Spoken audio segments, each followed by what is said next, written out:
പൃഥ്വിരാജിന് പിന്നാലെ നിർമ്മാതാവ് ആന്റണി പെരുമ്പാവൂരിനും ആദായനികുതി വകുപ്പിന്റെ നോട്ടീസ്. 2 സിനിമകളുടെ ഇടപാടുകളിലെ വിശദാംശങ്ങളാണ് തേടിയിരിക്കുന്നത്. ലൂസിഫർ, മരക്കാർ, അറബിക്കടലിന്റെ സിംഹം എന്നീ സിനിമകളുടെ വിവരങ്ങളാണ് തേടിയത്. ഗോകുലം ഗോപാലിന്റെ ഓഫീസുകളിൽ നിന്നും പിടിച്ചെടുത്ത സാമ്പത്തിക രേഖകൾ ഇഡി പരിശോധിക്കുകയാണ്. വേണ്ടിവന്നാൽ വീണ്ടും ചോദ്യം ചെയ്തേക്കുമെന്നാണ് സൂചന. ഡാനി ചേരുന്നു. ഡാനി, എമ്പുരാൻ സിനിമയുടെ അണിയറക്കാർക്കെതിരെ നടക്കുന്ന അന്വേഷണങ്ങൾ വിവാദമായിരുന്നു. ഗോകുലം ഗോപാലിന്റെ ഓഫീസിലെ ഇഡി റെയ്ഡിന് അവർ കണക്കുകൾ പുറത്തുവിട്ടു. പക്ഷേ ആദായനികുതി വകുപ്പ് ഇന്നലെ പൃഥ്വിരാജിന് നോട്ടീസ് നൽകിയതിന് പിന്നാലെയാണ് ഇന്ന് ഈ ആന്റണി പെരുമ്പാവൂരിനും നോട്ടീസ് ലഭിക്കുന്നത്. എന്താണ് ഈ നോട്ടീസിലെ ആവശ്യങ്ങൾ? ഇതിന്റെ നീക്കത്തോട് ആന്റണി പെരുമ്പാവൂർ അടക്കമുള്ളവർ പ്രതികരിച്ചിട്ടുണ്ട്.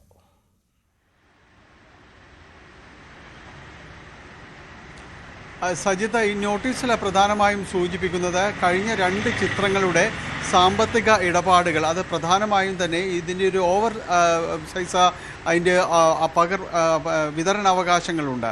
അത് സംബന്ധിയായ കാര്യങ്ങളിൽ വിശദീകരണം നൽകുക. ഒപ്പം താരങ്ങളുടെ പ്രതിഫലം സംബന്ധിയായ കാര്യങ്ങളിലുള്ളൊരു വിശദീകരണം. ഏതാണ്ട് കഴിഞ്ഞ ദിവസങ്ങളിൽ നടൻ പൃഥ്വിരാജിന് ലഭിച്ച നോട്ടീസിനോട് സമാന സ്വഭാവമുള്ളത് തന്നെയാണ്. ഈ മാസം 29-നകം തന്നെ വിശദീകരണം നൽകാനാണ് പറഞ്ഞിരിക്കുകയും ചെയ്യുന്നത്.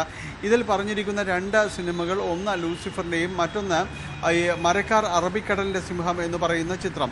ഈ 2 ചിത്രത്തിലെയും നിർമ്മാതാക്കൾക്ക് തന്നെയായിരുന്നു ആശീർവാദ് ഫിലിംസ്. ഇതിൻ്റെ നിർമ്മാണം സംബന്ധിയായ കാര്യങ്ങളിൽ, പ്രത്യേകിച്ച് അതിൻ്റെ വിദേശത്തുള്ള അതിൻ്റെ ഒരു വിതരണാവകാശം സംബന്ധിയായ കാര്യങ്ങളിൽ നടന്നിട്ടുള്ള സാമ്പത്തിക ഇടപാടുകളുടെ ഒരു വിശദീകരണമാണ് ആന്റണി പെരുമ്പാവൂരിൽ നിന്ന് തേടിയിട്ടുള്ളത്. വിദേശത്ത് വെച്ച്, ദുബായിൽ വെച്ച് മോഹൻലാലിന് പണം കൈമാറിയതായിട്ടും കാണിച്ചിട്ടുണ്ട്. അപ്പോൾ ഇത്തരം കാര്യങ്ങളിലുള്ള കൃത്യമായൊരു വ്യക്തതയോടുകൂടിയുള്ള വിശദീകരണം നൽകണമെന്നതാണ് ആവശ്യപ്പെട്ടിരിക്കുന്നത്. കഴിഞ്ഞ ദിവസം ഇതുമായി ബന്ധപ്പെട്ട് ഇതിൻ്റെ ഒരു തുടർ നടപടി എന്ന രീതിയിലാണ് ഇപ്പോൾ കഴിഞ്ഞ ദിവസങ്ങളിൽ പൃഥ്വിരാജിന് ലഭിച്ച നോട്ടീസിൻ്റെ തുടർ നടപടി എന്ന രീതിയിൽ തന്നെയാണ് ഇതിനെയും കാണുന്നത്. ഇതിൽ ആദായനികുതി വകുപ്പ് നൽകുന്ന ഒരു വിശദീകരണം എന്ന് പറയുന്നത്, ഇത് എമ്പുരാൻ സിനിമയുടെ ഒരു എഫക്റ്റോ കാര്യങ്ങളോ ഒന്നും തന്നെയല്ല.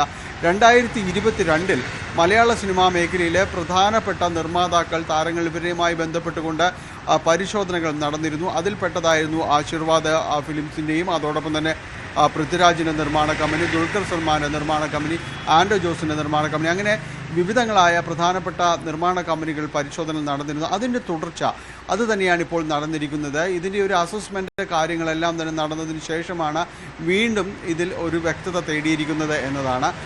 അത് മാത്രമേ ഇതിലുള്ളൂ എന്നതാണ്. മറ്റത് എമ്പുരാൻ എഫക്റ്റോ കാര്യങ്ങളോ ഒന്നും തന്നെയല്ല. ഇതൊരു നടപടിക്രമങ്ങൾ മാത്രമാണ് എന്നതാണ് ഇൻകം ടാക്സ് ആദായനികുതി വകുപ്പ് നൽകുന്ന വിശദീകരണം എന്നത്.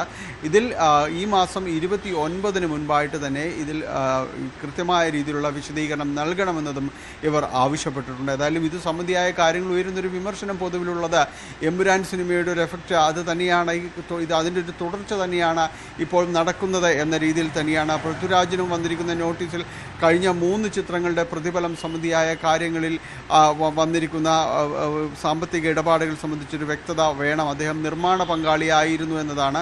അപ്പോൾ അത്തരം കാര്യങ്ങളിൽ വ്യക്തത വേണം. എന്താണ് ഈ സാമ്പത്തിക ഇടപാടുകൾ എന്നത് സംബന്ധിച്ചുള്ള കാര്യങ്ങളിലാണ്. ഏതായാലും അതേ സ്വഭാവം തന്നെയാണ് ഇപ്പോഴും തന്നെ തുടരുന്നത്. മറ്റൊന്ന്, ഇഡിയുടെ ഒരു പരിശോധന ഇക്കാര്യത്തിൽ എമ്പുരാൻ്റെ നിർമ്മാതാവ് എന്ന രീതിയിൽ ഉള്ള ഗോകുലം ഗോപാലിൻ്റെ വീട്ടിലടക്കമുള്ളൊരു പരിശോധനകൾ നടന്നിരുന്നു. ആ പരിശോധനകളുടെ ഒരു തുടർച്ചയെന്നോണം അടുത്ത ദിവസങ്ങളിൽ തന്നെ അദ്ദേഹത്തെ വീണ്ടും ചോദ്യം ചെയ്യാൻ വിളിപ്പിച്ചേക്കുമെന്നുള്ളൊരു സൂചനകളാണ് ശക്തമായിട്ട് നിലനിൽക്കുന്നത്. പിടിച്ചെടുത്തിട്ടുള്ള രേഖകൾ അടക്കമുള്ള കാര്യങ്ങൾ പരിശോധനകൾ വേണം. അതിൽ എന്താണ് ഗോകുലത്തിൻ്റെ ഭാഗത്തുനിന്ന്, കമ്പനിയുടെ ഭാഗത്തു നിന്നുള്ളൊരു വിശദീകരണം, ഇത്തരം കാര്യങ്ങൾ ബോധ്യപ്പെടുത്തണം. വിശദീകരണം തൃപ്തികരമല്ലെങ്കിൽ വീണ്ടും ചോദ്യം ചെയ്യാൻ വിളിപ്പിച്ചേക്കുമെന്നാണ് മനസ്സിലാക്കുന്നത്. പണമടക്കം ഏതാണ്ട് 1.5 കോടിയിലടക്കം രൂപ ഇവിടെ നിന്ന് പണമായിട്ട് തന്നെ പിടിച്ചെടുക്കുകയും അതോടൊപ്പം തന്നെ വിദേശ നാണ്യവിനിമയ ചട്ടം ലംഘിച്ചുകൊണ്ടുള്ള ഇടപാടുകൾ ധാരാളമായി ഗോകുലത്തിൽ നടന്നിട്ടുണ്ട് എന്നതാണ് ഇഡിയുടെ ഒരു വിലയിരുത്തൽ. ഇതിലൂടെ ലഭിച്ചിട്ടുള്ള പണം അത് സിനിമാ നിർമ്മാണ മേഖലയിലടക്കം ഗോകുലം ഗ്രൂപ്പ് ഉപയോഗിച്ചിട്ടുണ്ടോ എന്നതെല്ലാമാണ് ഇപ്പോൾ പരിശോധന നടക്കുന്നത്. എന്തായാലും എമ്പുരാൻ സിനിമയ്ക്ക് ശേഷം ഉയർന്നു വന്ന വിവാദങ്ങൾക്ക് ശേഷമാണ് ഇതെല്ലാം നടക്കുന്നത് എന്നതും കൂടി നമ്മൾ ചേർത്ത് വായിക്കേണ്ടതാണ്. സജിത്ത. എന്തായാലും എമ്പുരാന്റെ അണിയറ പ്രവർത്തകർ അന്വേഷണം നേരിടുകയാണ്. സ്വാഭാവിക നടപടി എന്നതാണ് ആദായനികുതി വകുപ്പും ഇഡിയും അടക്കം വ്യക്തമാക്കുന്നത്. ഇന്നലെ ഇഡി വിശദാംശങ്ങൾ പുറത്തുവിട്ടിരുന്നു. പിന്നാലെ വീണ്ടും ഗോകുലം ഗോപാലിന്റെ ഓഫീസിനെതിരെ പരിശോധന ഉണ്ടാകുമെന്നതാണ് ഇഡി കേന്ദ്രങ്ങൾ നൽകുന്ന സൂചന.